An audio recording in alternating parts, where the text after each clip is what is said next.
ನಮಸ್ಕಾರ. ಸೂಪರ್ 3ಗೆ ಸ್ವಾಗತ. ಅದೊಂದು ಊರು, ಒಂದು ಕುಗ್ರಾಮ, ರಿಮೋಟ್ ಏರಿಯಾ.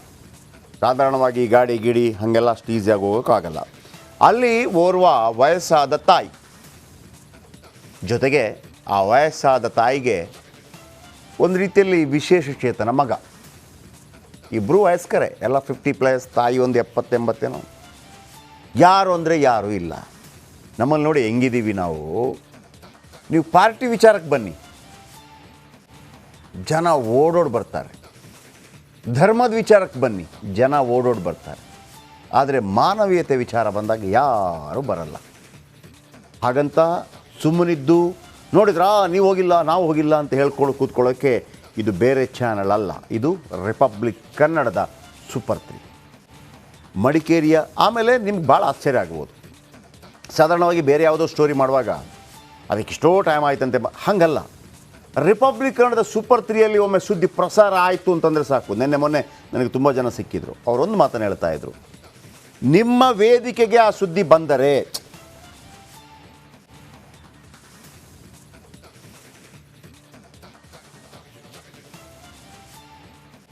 ಆ ಪ್ರಾಬ್ಲಮ್ ಸಾಲ್ವ್ ಆಯಿತು ಅಂತ ಲೆಕ್ಕ. ಬನ್ನಿ ಹಾಗಿದ್ರೆ ಆ ಬ್ರೇಕಿಂಗ್ ನ್ಯೂಸ್ ಏನು ನೋಡೋಣ.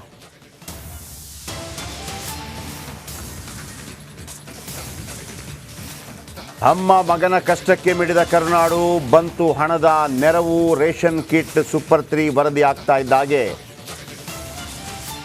ರೆವಿನ್ಯೂ ಇನ್ಸ್ಪೆಕ್ಟರ್ ಕೂಡ ಎಂಟ್ರಿ ಆದರು.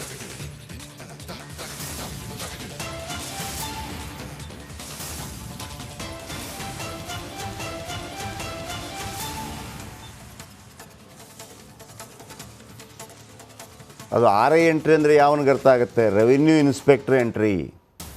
ಬನ್ನಿ, ಎನಿವೆ ಅರ್ಥ ಆಗುತ್ತೋ ಆಗೋದಿಲ್ಲ ಬೇರೆ ವಿಚಾರ. ಆ ತಾಯಿಗೆ ಮತ್ತು ಮಗನಿಗೆ ನೋಡಿ, ಈತ ಮಗ, ಇವರು ಮಗ, ಇವರಿಗೆ ಇವ್ರ ತಾಯಿ.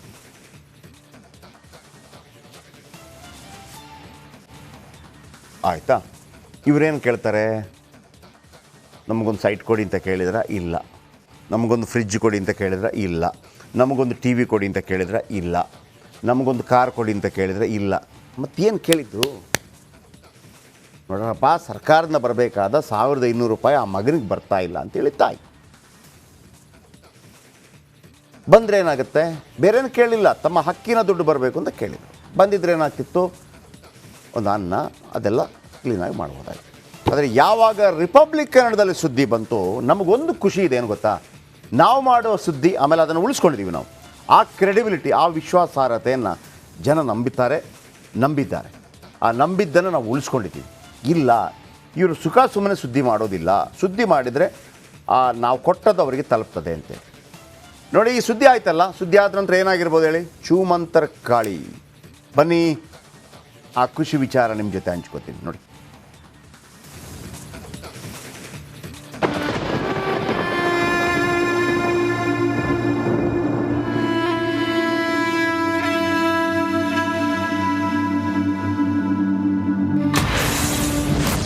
ದಿನಾಂಕ 30/8/2024, ಸಮಯ ಮಧ್ಯಾಹ್ನ 12:15.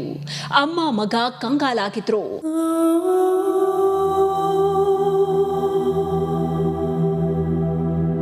ಹೌದು, ಕೊಡಗು ಜಿಲ್ಲೆ ಮಡಿಕೇರಿ ತಾಲೂಕಿನ ಕರಿಕೆ ಗ್ರಾಮದ ಕೊಚ್ಚಿ ಕಾಲೋನಿಯಲ್ಲಿ ಅಮ್ಮ ಮಗ ವಾಸ ಮಾಡ್ತಾ ಇದ್ರು.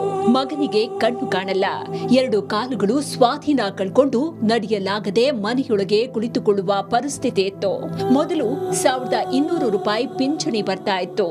ಆದ್ರೆ 2018ರಿಂದ ಪಿಂಚಣಿ ನಿಂತು ಹೋಗಿ ಅಮ್ಮನಿಗೆ ಬರ್ತಾ ಇದ್ದ ಪೆನ್ಷನ್ ನಲ್ಲಿ ಜೀವ ಸಾಗಿಸ್ತಾ ಇದ್ರು.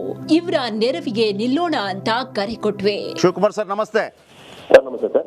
ಈಗ ಸರ್, ಅವರಿಗೆ 2018ರಿಂದ ಬರ್ತಾ ಇಲ್ಲ, ನಡ್ಕೊಂಡು ಹೋಗೋಕ್ಕೂ ಆಗ್ತಾ ಇಲ್ಲ. ಇಲ್ಲ ಅಂತಂದ್ರೆ ನಾನು ಕರ್ಕೊಂಡ್ಬರ್ತಿದ್ದೆ ಹೆಂಗಾದರೂ ಮಾಡಿ.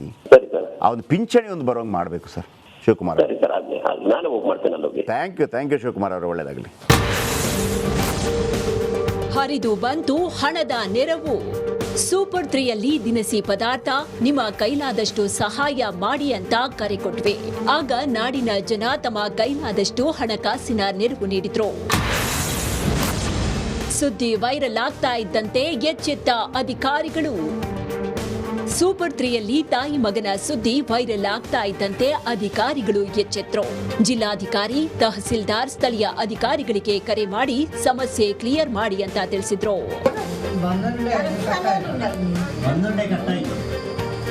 ಬ್ಯಾಂಕ್ ಪಾಸ್ಬುಕ್ ಇದೆಯಾ?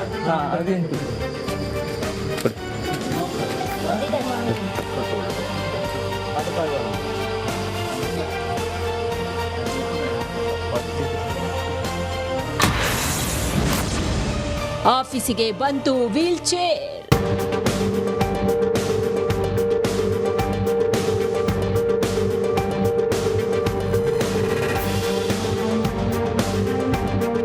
ನಮ್ಮ ಸುದ್ದಿ ನೋಡಿದ ದಾನಿಯೊಬ್ರು ಖುದ್ದು ಒಂದು ವೀಲ್ ಚೇರ್ ಅನ್ನ ಕಚೇರಿಗೆ ಕಳಿಸ್ಕೊಟ್ರು.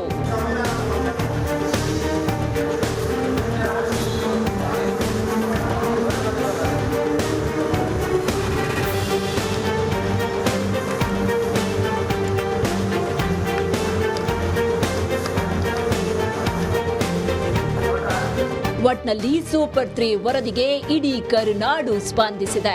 ಇದು ಸೂಪರ್ 3ಯ ಮಾನವೀಯತೆಯ ಇಂಪ್ಯಾಕ್ಟ್.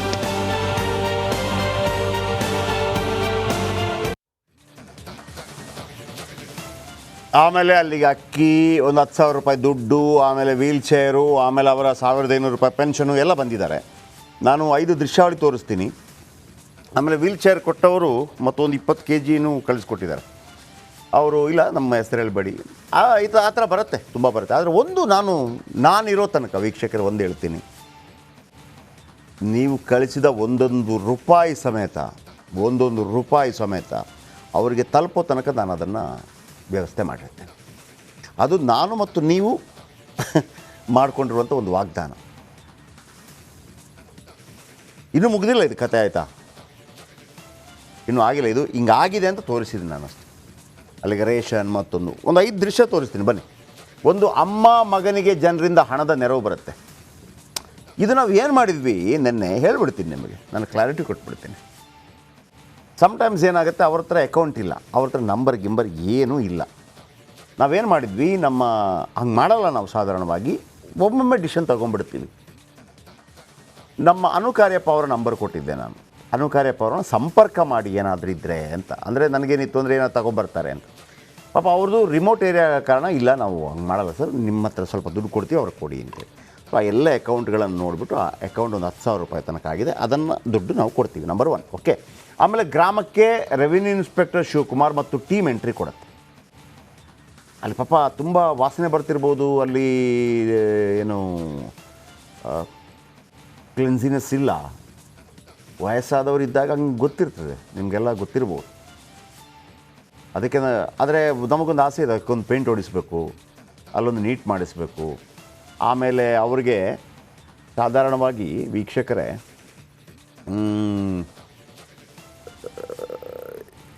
ಇದೆಯಲ್ಲ, ಅಡಲ್ಟ್ ಡೈಪರ್ ಬರುತ್ತೆ, ಹಿರಿಯರ ಡೈಪರ್ ಬರುತ್ತೆ.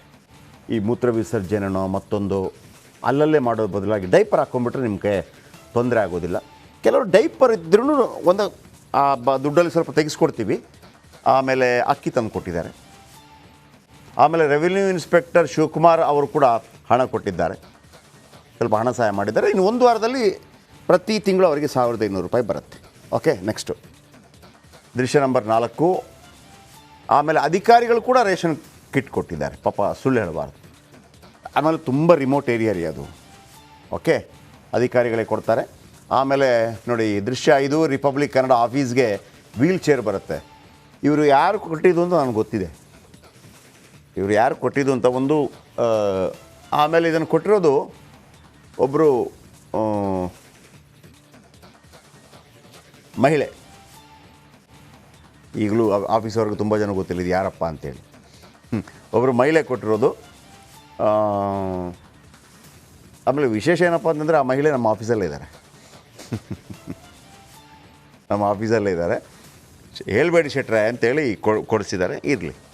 ಆಮೇಲೆ ವೀಲ್ ಚೇರ್ ಸಕ್ಕತ್ತಾಗಿದೆ ನೋಡಿ, ಸ್ಟ್ರಾಂಗು ಸಖತ್ ವೀಲ್ ಚೇರು. ಅದನ್ನು ಒಂದು ವ್ಯವಸ್ಥೆ ಮಾಡ್ತೀವಿ ಅವರಿಗೆ, ಸ್ವಲ್ಪ ಆ ಕಡೆ ಈ ಕಡೆ ಓಡಾಡಲಿಕ್ಕೆ. ಆಮೇಲೆ ಸ್ವಲ್ಪ ಈ ಅಡಲ್ಟ್ ಈ ಮಕ್ಕಳಿಗೆ ಡೈಪರ್ ಹಾಕ್ತಾರಲ್ಲ, ಸಣ್ಣ ಮಕ್ಕಳಿಗೆ, ಹಾಗೆ ಹಿರಿಯರಿಗೆ ಹಾಕ್ಲಿಕ್ಕೆ ಆಗುತ್ತೆ. ನಾನು ಯಾಕೆ ಹೇಳಿದೆ ಅಂತಂದರೆ ಅಲ್ಲಿ ನೋಡಿ ಅಲ್ಲೆಲ್ಲ ಸ್ವಲ್ಪ ರೂಮ್ ಒಳಗಡೆ ಸ್ವಲ್ಪ ಮೂತ್ರ ವಿಸರ್ಜನೆ ಎಲ್ಲ ಅವ್ರು ಮಾಡ್ದಂಗಿದೆ. ಅಲ್ಲಿ ಪಾಪ ಏನೋ DDT ಪೌಡ್ರ್ ಥರ ಹಾಕಿದ್ದಾರೆ, ತೊಂದರೆ ಇಲ್ಲ, ಅದು ಬೇಕೇ ಆಗಿಲ್ಲ. ಡೈಪರ್ ಇದ್ದರೆ ಪ್ರಾಬ್ಲಮೇ ಇಲ್ಲ. ಎಲ್ಲ ಹಿರಿಯರಿಗೂ ಬೆಸ್ಟ್ ಅದು. ತುಂಬ ಜನರಿಗೆ ಗೊತ್ತಿಲ್ಲ. ನಾನು ಬೇಕಿದ್ರೆ ಒಂದು 2 ದಿವಸದಲ್ಲಿ ನಿಮಗೆ ಅದರ ಒಂದು ಡಿಸ್ಪ್ಲೇ ತೋರಿಸ್ತೀನಿ. ಮಕ್ಕಳ ಡೈಪರ್ ಥರನೇ ಹಿರಿಯರಿಗೂ ಡೈಪರ್ ಸಿಗುತ್ತೆ. ಅದು ಹೆಣ್ಮಕ್ಕಳಾಗಿರ್ಬೋದು ಅಥವಾ ವಯಸ್ಸಾದ ಅಜ್ಜಿ ಆಗಿರ್ಬೋದು, ಸ್ವಲ್ಪ ಓಡಾಡೋದಕ್ಕೆ ಕಷ್ಟ ಆಗಿದ್ದವರಾಗಿರ್ಬೋದು. ನೀವು ಒಳ್ಳೆ ಚಡ್ಡಿ ಹಾಕ್ಕೊಂಡಂಗೆ ಡೈಪರ್ ಹಾಕ್ಕೊಂಬಿಡ್ಬೋದು. ಏನು ಮಲಮೂತ್ರ ವಿಸರ್ಜನೆ ಏನು ಆದರೂ ಕೂಡ ಸಮಸ್ಯೆ ಇಲ್ಲ ಅಂತಂದರೆ ಮನೆಯಲ್ಲಿ ಕಿರಿಕಿರಿ, ಇಲ್ಲೇ ಮಾಡ್ತೀರಿ ಅಲ್ಲೇ ಮಾಡ್ತೀರಿ ಅಂತ ಕಿರಿಕಿರಿ ಅಂತ ಯಾವುದೇ ಪ್ರಾಬ್ಲಮ್ ನಿಮಗೆ ಉಂಟಾಗೋದಿಲ್ಲ.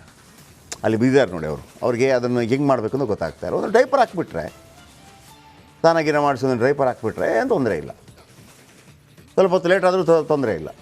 ಒಂದು ಬೆಳಿಗ್ಗೆ ಹಾಕಿದರೆ ಏನಾದರೂ ಕಿರಿಕಿರಿ ತೆಗೆದು ಬಿಸಾಕಿದ್ರೆ ಆಯಿತು.